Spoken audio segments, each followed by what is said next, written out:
organizations, which do not receive tax-deductible donations, but are able to do more around lobbying, legislation, and electoral work, including endorsing candidates. And so, like RAD in Vermont, New Hampshire, is an example where many times that there's a strategic relationship between a 501c3 and a 501c4. And many community organizations and many national organizations from the NAACP to the ACLU will have an alignment of different legal entities to play out different roles and different functions for them. So they have one that can receive donations and et cetera, and then they have one that can engage more directly in politics. So these are some of the legal loopholes we go through to do the work, right? This is the reality that we're in because of tax law in this country. PACs are political action committees. They are a whole other category. They're not charitable organizations. They are specifically for engaging in politics, and they also have a role. So I just wanted to let folks know a little bit about the landscape that's out there that we navigate and these hoops that we jump through in this country in particular, and the challenges with that. So one thing I wanted to pose is that one of the things that the election brought up is we had a lot of groups that sat out the election. You know, there was a lot of debate about, are you for Bernie? Are you for Hillary? You know, are you for the Democratic Party or something else? We had folks who just literally sat out the election, did not engage, either because they felt it violated their legal bounds in some way, or that they just felt like this was not their issue. So I want to pose to you, like, you know, what is the challenge of that? Is that legitimate? Is it, you know, how do we get around these things? We certainly don't want to advocate people violating their tax status, but, you know, what can be done when these huge issues that affect our communities are happening in government? What can be done?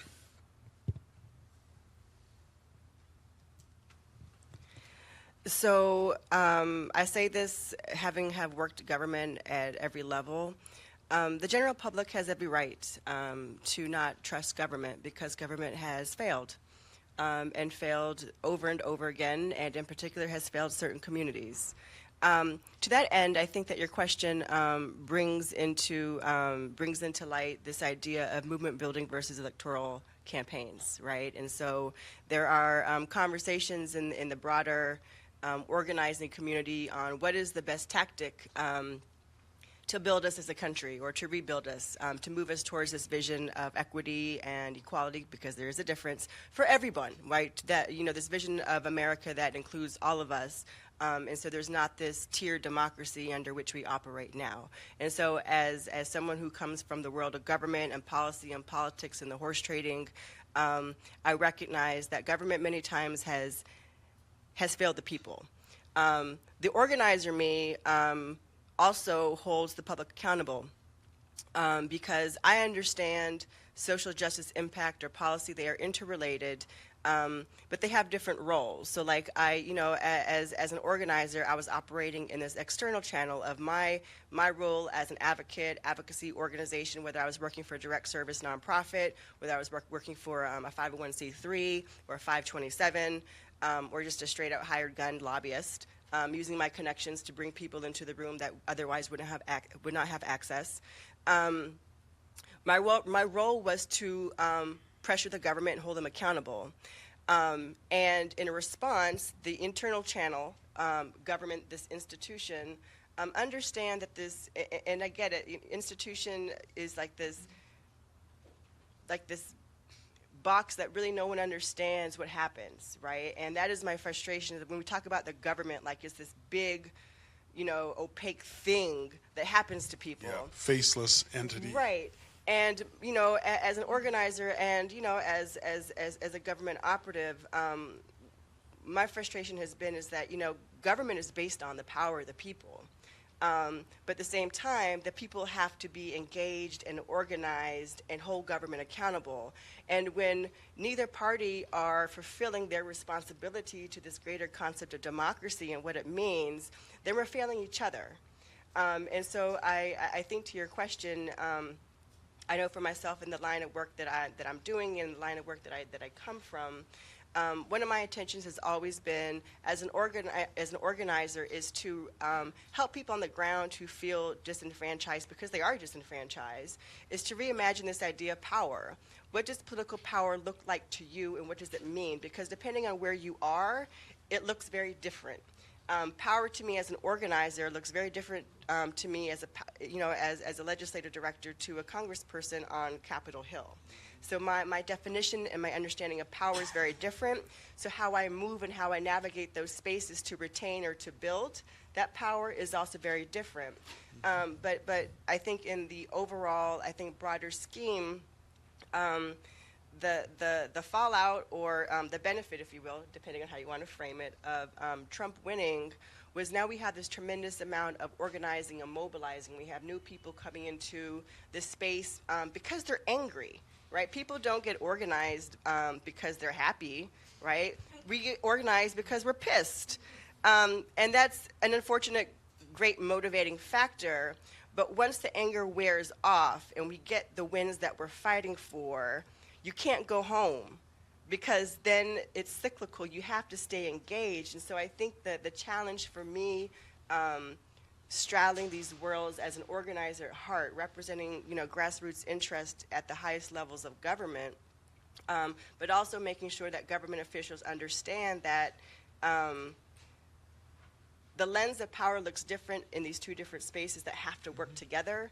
And so how do we find that space? How do we create that space where government officials, who are people, right, that you can show up to their town hall meetings or just show up to their office unannounced? Why? Because they belong to you. Why do they belong to you? Because you voted them in office.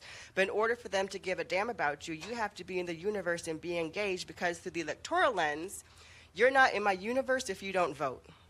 And so I think that's another issue between movement building and electoral politics, is like the organizer me wants to knock on every single door because every single one of you matters. But the reality is that on the electoral side, I'm dealing with limited time and limited money. And so I have to make that decision on whose door is worth knocking on. Mm-hmm. And so when we have those more difficult conversations of every person matters and everyone's issue matters and everyone's policy concern should be on the legislative agenda, the way that politics is structured, because we're competing for time, we're competing for money, we're competing for legislative attention, the squeaky wheel always gets the grease. And once you get that grease, you still got to get squeaky because your issues are not going to go away. And so sure. I think that's a great question, because I think it brings into light this divorce between movement building and electoral power, and how this idea of power changes and it shifts. It's like what's that? I'm not a Transformer fan, but like the shapeshifter, or like it changes. It changes depending on where you are. Transformer, yeah. And we have to. Was it Transformers? Like they're like one thing and then becomes something. Becomes very, very cool. Well, that leads me to ask a question of Shay, which is like a grassroots organization like RAD. Like, how do you think about power? And power is not one time and then you can go home. But it's kind of, how do you build power?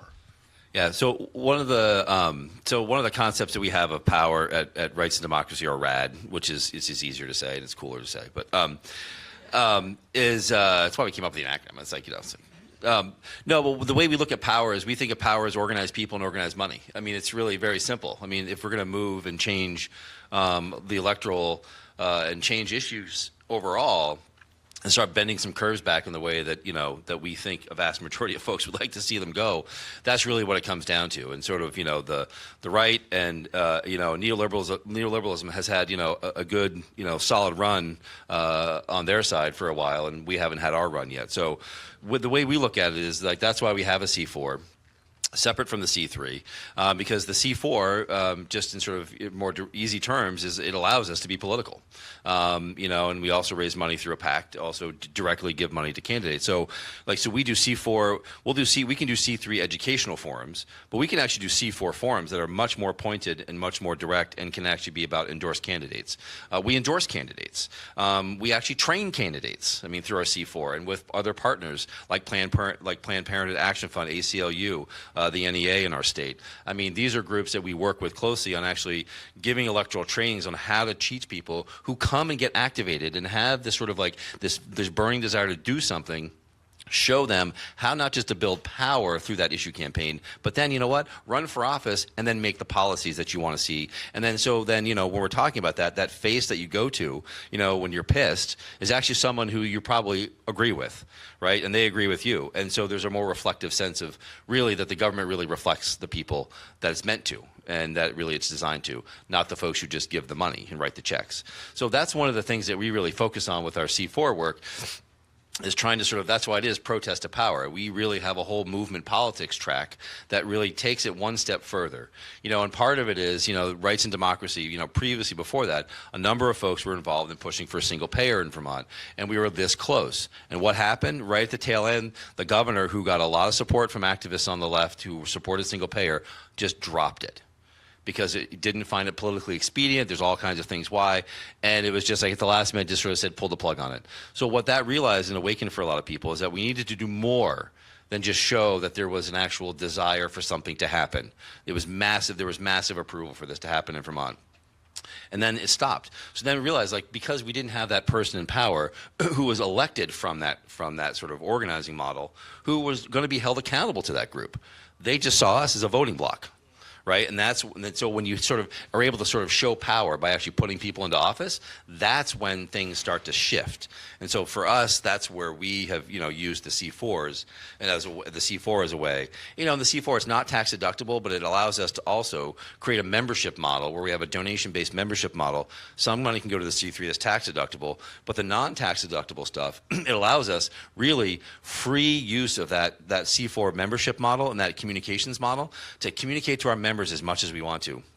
And in some cases, in many cases, there's a lot of stuff we can do that is not doesn't have to be an in-kind contribution, because it's not going through a PAC, because it's our members. We're saying to our members, this is what we need you to do. And so it's indirect lobbying and sometimes direct lobbying through the C4 that really allows us to sort of help show that people have the power to do more than just sort of educate folks or just get to the point where they make a compelling case. Well, you know, and I think that RAD and some other groups like that have really showed how to use these different legal forms together to build power and to build a strong voice.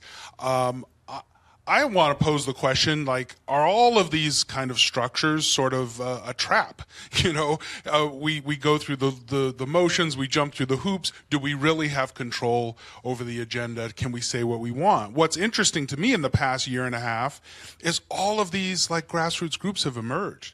That don't have any legal structure, that don't have a staff, that are volunteer-based, that are neighborhood committees and kitchen table groups, and you know, some of them were little indivisible chapters and whatever. I'm wondering, like, is there something there that's really important about, you know, basically a model that's not dependent on money and staff? So, in almost 20 years of working in politics and elected officials, I've learned a few important lessons. But one of the most key lessons I've learned is that, unfortunately, governance and legislative agendas have absolutely nothing to do with good governance, and everything to do with political pressure. The three lenses through which elected officials make decisions is press, money, and votes. Is this standing against this issue, or, you know, not voting for this bill, or advocating against it, or supporting it? Is this going to cost me negative press, or is this going to get me positive press, which is the power of the fourth estate, because the press has a tremendous influence on public opinion, which is always important as engaged advocates to be critical consumers of information, because the media can also be very, very biased, and so we have to be able to critically consume who is telling the story and whose story are they telling and how are they telling it, because there's always a motivation behind it, oftentimes which is profit-driven, because publications have their own audiences and they need clicks, right? And so I did want to say press. The other one is money. It's an ugly reality, but money has a tremendous influence in the electoral landscape, particularly when it comes to campaign contributions. So when I, as elected official or as an operative in legislative bodies in government, is this going to cost me campaign contributions, or can I send out a press release and say, "Hey, look what I did," and can I make it a cash cow? The other one is votes. Back to the point that you made of this intersection or divorce, if you will, depending on how it's structured, of movements and voting blocks. Right? Is this going to cost me votes, or is this going to get me some votes? And those are essentially three key lenses through which elected officials make their decisions on whether or not they're not going to support something or whether they are. Press, money, and votes. And as advocates, as organizers, as citizens, as just everyday people trying to make this thing called democracy come alive in America, our responsibility is to use those tactics to empower us, right? Because elected officials respond to pressure. Very, very, very, very rare is the elected official who will do something because it's the right thing to do. And I say that, again, with 20 years in the game. I've worked with great electeds, some not so great. But at the end of the day, this is about pressure. This is about strategically applying tactics that work, that empower your cause, that empower the communities that you're trying to represent and bring into the legislative conversation. Press, money, and votes. I'm really glad you brought up this question because, you know, power in community organizing, sometimes we talk about power is organized people, organized money, but there's also organized ideas. And I think one of the things the Trump election showed was the power of ideas. You know, Trump didn't have the best ground game, but he had a message and a clear story to tell that resonated with a number of people. And, you know, to me, that's also a question is like, what is the role in these different organizations of us shaping the narrative, shaping the story? How do we build power on that front of, you know, for either of you? Well, first, I just want the indivisible question. I mean, one of the things that I just want to. So at Rights and Democracy, so we have member-led issue teams, but then we also have regional-based, so like really place-based sort of, you know, member-led organizations that don't need staff support. But I will say I've been to a number of these, and we can have like 30, 40 people in a small town that will show up on a you know, weekly or a monthly or bi-weekly basis. And, you know, in a number of cases, like smaller people who run like, you know, their own little indivisible team show up to these meetings, you know, so don't think, I mean, so the way I look at sort of this sort of landscape is that, you know, we're all feeders into each other, right? We're all connected. And so somebody can be a member of more than one group, right? I mean, it's like, you know, we don't care. I mean, we're sort of agnostic about that. We just like, you know, if you want to show up and like, you know, take action and build power, come on in. Like, that's great. So just to sort of point, I think it's great because it really shows, I think, to us, I mean, it's sort of what we've all sort of noticed in our organizing work, but it was really sort of, it really demonstrated the fact that there is this sort of palpable, you know, sort of not just frustration and anger, but these ideas of people who are really motivated. But like getting to the sort of the shaping of, you know, shaping the narrative, I mean, as the communications director, that's, you know, part of my job. But, you know, but one of the things that we do with, you know, that I think that we've done a really horrible job at, especially on the left and progressive left, to be more specific, is that, you know, not only Trump, but the right has had a very clear narrative for 40 years, right? Their 40-year narrative has been pretty distinct. And I do a whole section in our sort of messaging workshop with potential candidates on just framing and messaging, because really we've lost that battle so badly. It's kind of, you wince every time you sort of see this come out. We're too reactive. We're too much like we have smarter ideas. We have better ideas. People don't care about your ideas. I mean, they do, but they don't, right? People don't vote from here. They vote from here. And so often we don't put our values at the door, right? We're coming to them to do something, but we're not coming at them with our values and how we connect as human beings. And that to me is like the biggest thing we've lost. And I think all I tell people is like, you could have the best idea for solving the climate crisis or whatever it is, but if you lead with that at the door, that you've lost that person. Because if you can't connect with them as an individual human being on this planet in this crisis that we're facing, forget it. Like you need to think about where you're rooted in. right? And our values are rooted in some things that are extremely powerful, especially in this moment, but have been that way for a very, many of us have been working this for a long time. So it's like, for me, it's like, that's how we change narratives. And then for us, like, we have all these little things, and some of the workshops will get into this, but it's like, but sharing the stories of the people who are most impacted, right? Don't speak for them. Like, I don't speak for my members at all. Anything we do, I work with members for them to tell their stories in the best way possible, right? Because it's not my story, right? I have a story, but it might not be theirs. And so that's the whole thing, is like, and to me, it's like shaping, that's how narratives shift over time. And if they're framed out of that sort of that core set of values, and we can work, I workshop with folks on what those values are, but I mean, they're great. And they're not based on that sort of ideological frame that the rights use, which is sort of anti-government, free market, and individualism, right? So it's like, it's not that frame, right? And so don't react to that frame, because you react to that frame, you reinforce that frame. Jonathan Smucker, George Lakoff, they talk about this a lot. We empower that frame when we just react to it and we repeat it. So we don't, right? We just start from our values first, period. And we don't worry about responding to the other one. So that, to me, is like, that's a long-term struggle for us, and it's something that I work with our members on a lot, because it's really important, for us to sort of be able to tell our story as a movement. I think, that's right on the money. And the other piece of this is that the right has been really good at appeals to racism and sexism and homophobia and anti-immigrant, and the left has not been good about engaging with it and dealing with people's fears and anxieties and talking about it explicitly. They have no qualms about talking about it. So we have a few more minutes. I wanted to, we talked about moving from protest to power. Last year's theme was the resistance. So this year's theme is, building up for or taking office. There's going to be a record number of grassroots activists running for office. We have hundreds of members of our network running for office. We have rank and file labor folks running for office.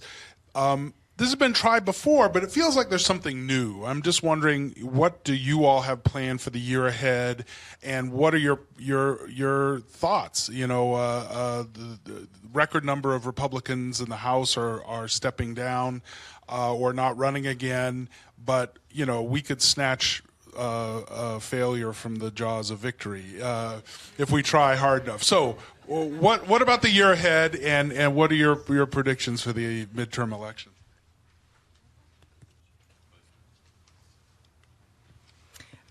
So I know for me personally, one of the things that I've committed to is I've joined the board of Emerge America's New York chapter. So those of you who may not know, Emerge America is one of these advocacy organizations that we've been discussing. It's a 527, which basically means that we can raise money and be very clear on who we're endorsing, supporting, and not be shy about it in any way. And so my organization raises money specifically for women to run for office, but not just any women, specifically Democratic women, because I am a very proud Democrat. Although I recognize the failures, as you said, we're terrible at messaging, and I have internal conversations with members of the DNC that I'm involved with as well. But I know for me, on a personal level, that is me sharing my expertise and skills and networks to help women who are new into this space. And showing them and training them. It's great that you want to run, but you don't want to run just to run. You want to run to win, because that's how we change the base, right? That's how we change the electoral landscape. So that's me personally. Like what I'm doing is I want to share what I've learned in my journey with women who are new, and helping supporting them in their electoral campaigns, because we need Democrats in office. I think looking at midterms and even beyond midterms, because that's how Republicans wins, because they've been strategizing midterms like 10 years ago, right? They're thinking about presidential elections like, 20 years from now. I think generally speaking, I am optimistic in that I think we have the opportunity to prove that we are at a unique point in American history, because we've had movements come and go and fizzle out. But I think there is something unique about this particular point in history, in that we're still protesting a year and a half into an administration. And to be clear, I don't think that it's necessarily like the Trump administration in and of itself. It's the messaging, and it's the damage that the messaging does to basically everyone who's not white, cisgendered, heterosexual man in America. And so I think that movements before have been very siloed because only particular target populations have been impacted. But this administration, I guess the collective liberation is that we're all screwed unless we're this particular. And so in terms of organizing, my issues have become your issues, where it has always been that way. For those of us who come from the organizing spaces, understand that issues don't operate in silos or in vacuums. We are all interconnected, and so my oppression is deeply rooted in yours, and until you're free, I'm not free. But I think that The past years have been a wake-up call. the past year has really forced us to recognize, I think, in a public mainstream narrative, like, oh my goodness, we're all screwed. And so how can we work together to get out of this terrible, mess that we've created by being apathetic, by not being engaged, by not voting, by not knowing, how we can get involved. And so I think the challenge for us, so that said, I am optimistic that there's something unique about this point in history, that we're still organized and we're still mobilizing, we're still showing up.